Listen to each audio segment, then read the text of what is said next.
What up peeps, welcome to the Gadget Tube, my name's Dale Fellows. This week I finally decided to find out whether standing desks are all they're cracked up to be and give them a go. Now kindly, I've been sent this sit down, stand up combination thing from FlexiSpot. Now it's designed to go on your current desk. I think it's more designed for office spaces, maybe workspaces, because it's just drop it on the desk and kind of go. But as you can see, I've gone for the white one. There is a black one, but I went for white because I've got a white desk. It's a gas lift system, which is quite nice because you can just lift it up and click it into place and you don't have to have it plugged into the wall like the electric ones. Although let's be honest, the electric ones are kind of cool. The top of the desk is made from this kind of plastic coated, I imagine MDF kind of deal, as is the keyboard stand piece. Personally, the styling, I'm not a massive fan of. I like the fact that it comes in white because I have a white desk, and it does come in black. I think it probably looks better in black for most people.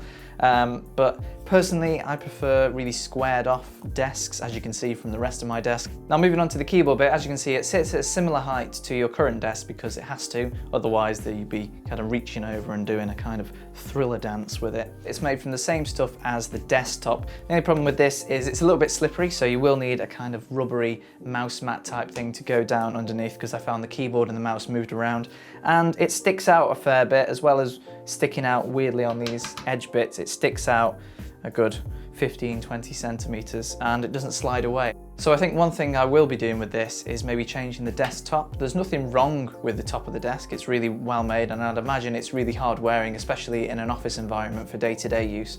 But I'm all about the form over function, and I want to change it for an IKEA desktop. Fortunately, IKEA make the same desktop as my current desk, but a 1 meter version, so I could pop this right on top of this framework and it would look like it's more in keeping with my desk. So it's been about a week. What do I think of the sit-stand desk?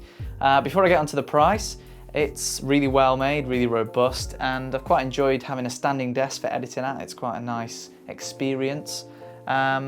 The desk itself, when it's in the sitting position, is at the right height with the monitor kind of level with my eye line. The problem is when it's up, it's not quite high enough, so I would need to put the old stand on. At the moment I'm using a monitor arm, which isn't up and down adjustable, but the stand that came with the monitor is, so I'll probably have to switch back to that if I start using this more in a standing position, because as you can see, even if I stand closer to the height difference between me and the monitor isn't quite right. So getting onto the price, it's £275. It's a little bit expensive for what it is, considering it's not actually a desk, it's a desk-topper type thing. Looking at standing desks on IKEA, again, as just a kind of benchmark, a crank standing sit-down desk is about £200. That's one way you have to kind of crank it up and down instead of using electric. The electric versions are about £400–500. So this comes in between the price of those kind of things, more towards the cheaper end, and it's a gas lift system, so it's a bit easier than having to use a crank. But yeah, I think it's probably worth it if you're in an office environment. Personally, if I was going to do this in a home environment, it's a good way of testing it out, but I think I prefer a full-on sit-down standing desk. Other than that though, it's a really well made thing. I might customize it a little bit in the future, a bit of DIY, so look out for that video if that ever gets made.